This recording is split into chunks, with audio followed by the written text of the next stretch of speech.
Député Mohamed Siradio Souaré nekk premier vice-président de la commission des finances de l'Assemblée nationale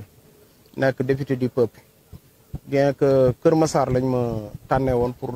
def ma député Kër Massar waaye je suis un député du peuple bokk ci régime actuel te ñun ñuy xeex li nga xamante ne mooy jubadi ñu andi suñu slogan jub jubal jubanti ñu yaakaar ne fépp foo xamante ne population bi daf ñu faa soxla ñu dem ba saytu gis loo xamante ne lii mooy dëgg wala yaakaar nañ ne lii mooy dëgg dañ leen di gunge taxaw leen ba incha allah seen àq ak seen yelleef nit ñi bañ ko piétiner. loolu moo ñu fi andi tey parce que waxtaan nañu ak ñoom gis nañu seen revendication gis nañ seen amertume ak seen coono ñoo xamante ne ay borom kër lañ dajale nañ bi am seen weccet dugal ko ci suuf soo xamante ne suufu Sénégal la te ñoom ñuy ay sénégalais mais dañoo jënd bi ñu jëndee ñu jox leen ay kayit notification ñi ñu génneel leen ay boo am chinois yu fi toog yoo xamante ne ñoom nee nañ dañ leen fay teg léegi nag état du Sénégal moom moo war a xam kan moo leen fi teg ndax est-ce que bi ñu leen fi tegee ñu ngi remplir seeni obligation bi seen contrat jeexee est-ce que renouveler nañ ko est-ce que nee nañ leen nañ fi jógee parce que am na ñeneen ñu ko moom à partir de bi seen contrat jeexee wala avant contrat bi di jeex am na ñu ko moomoon léegi nag askan bi mënul continuer di souffrir ci ay nit ñoo xamante ne dañuy yor seen alal di leen dawloo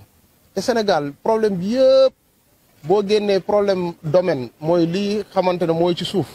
boo ko génnee ça veut dire que arrangé nga 40% des problèmes de ce pays kon donc loolu dama yaakaar ne état daf cee war a taxaw temb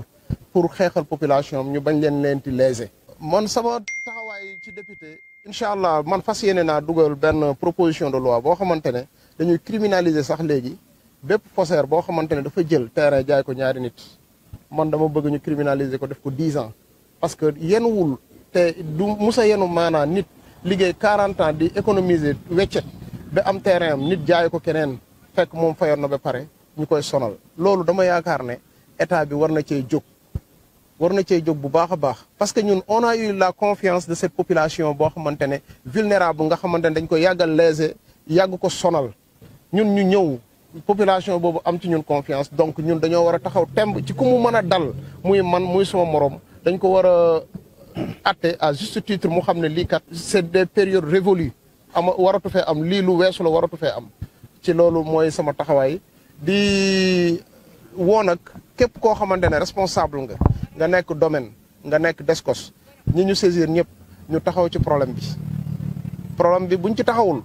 man je vais faire appel à mes collègues députés ñu dem ci enquête parlementaire xool lépp loo xamante ne suuf la mu am lëj fii ci Sénégal ñu dem ci te incha allah ci taxawaay boobu mën laa taxaw parce que mënuñoo ne dañuy dimbale tey régime bi fi nekk ba pare di croiser le bras wala am lu ñuy ragal nit ku nekk foo nekk yàlla moo la fa teg te incha allahu rabbi ñun yàlla rek la ñu gëm dinañ ci taxaw temb saa yu ñu woowee dinañ ci taxaw incha allah bu nekkee ne fii dafa am koo xamante ne mooy bénéficier wu ci location bi enregistrement contrat de location bi loolu war naa mën a xam kan moo ciy bénéficier wu bu ñu enregistré ba pare TVA professionnel bu nekkee exonéré wuñ war nañu xool ndax est-ce que société bu toll nii mu ngi fay TVA bi normal BRS bi ak VRS bi war nañ ko xool impôt sur le revenu bi nga xamante ne mooy dal ci loxo nit ki war nañoo xam ndax nit ki est-ce que mu ngi koy reverser parce que aussi du ñu imposer ay nit ñu yorul dara bàyyi nit koo xamante ne il empoche des millions par mois kon donc loolu dama ko ci jàmbaas ñu xam ne ci